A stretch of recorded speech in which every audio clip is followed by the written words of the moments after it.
राष्ट्र सर्वप्रथम, राष्ट्र सर्वप्रथम, राष्ट्र सर्वप्रथम, राष्ट्र सर्वप्रथम। अरविंद केजरीवाल की गिरती सेहत को लेकर वरिष्ठ आप नेता एवं राज्यसभा सदस्य संदीप पाठक ने प्रेस वार्ता को संबोधित किया।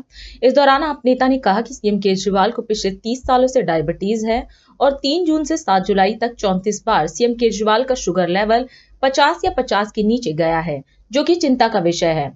इसके साथ ही आप नेता ने कहा कि सभी भारतीय ब्लॉक पार्टियां केजरीवाल की हिरासत और उनके स्वास्थ्य पर मौजूदा खतरे के खिलाफ विरोध प्रदर्शन करेंगी।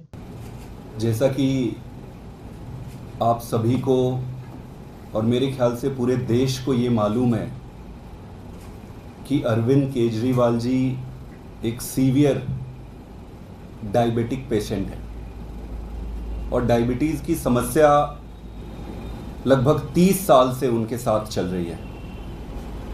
तो जो भी व्यक्ति इस विषय को समझता है उसको ये मालूम होगा कि 30 साल से डायबिटीज़ चलना, सीवियर डायबिटिक होना कितनी बड़ी समस्या होती है। डायबिटीज़ के 2 कंडीशन होते हैं, एक तो होता है जब शुगर लेवल बढ़ जाता है और एक होता है शुगर लेवल घट जाता है। तो जब शुगर लेवल बढ़ जाता है उसको हाइपरग्लाइसीमिया कहते हैं और जब शुगर लेवल डाउन हो जाता है उसको कहते हैं हाइपोग्लाइसीमिया। शुगर बढ़ना अपने आप में समस्या तो है ही है, लेकिन जो शुगर लेवल डाउन जो हो जाता है वो बहुत ही डेंजरस कंडीशन होता है। ये ऐसा कंडीशन होता है जिसमें शरीर में अगर ग्लूकोज का लेवल डाउन होता है तो ऑल ऑफ अ सडन व्यक्ति जो है कोमा में जा सकता है। कोमा में जाना मतलब वो तुरंत बेहोश हो जाता है और बेहोश होने के बाद उसके पास कोई अवसर नहीं है कि अपने शुगर लेवल को वो ऊपर करे। और हाइपोग्लाइसीमिया में शुगर लेवल डाउन होने में ये इतना सडन होता है कि जो भी व्यक्ति इस पूरे देश में या दुनिया में उनके घर परिवार में अगर कोई शुगर पेशेंट होंगे, देखे होंगे, वो उनको अनुभव होगा कि तुरंत उनको चक्कर बेहोशी आ जाती है और बेहोशी की हालत में अगर उनको तुरंत रिकवर ना किया जाए तो वो कोमा में चले जाते हैं।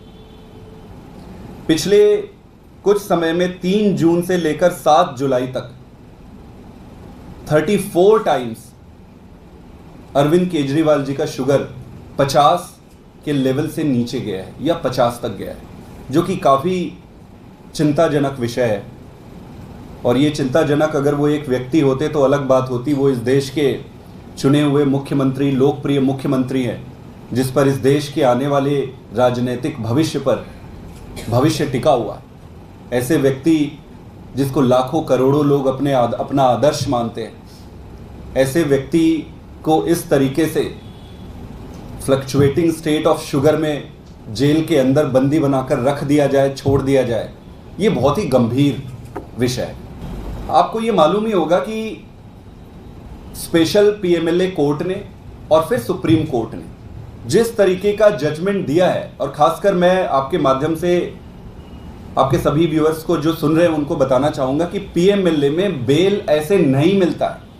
पीएमएलए में सारे तथ्यों को खगालने के बाद जब ये वो कन्विंस हो जाते हैं कि यहाँ पर कोई लिंक या कोई मेलाफाइड इंटेंशन या कोई भी गलत चीज़ें नहीं हुई हैं, वो स्टैब्लिश होता है, तब वो बेल देते हैं। तो स्पेशल पीएमएलए के कोर्ट ने और फिर सुप्रीम कोर्ट ने दोनों ने स्पष्ट शब्दों में लिखा हुआ है कि यहाँ पर कोई गड़बड़ियाँ अभी पाई नहीं गई है और उनको बेल दिया गया।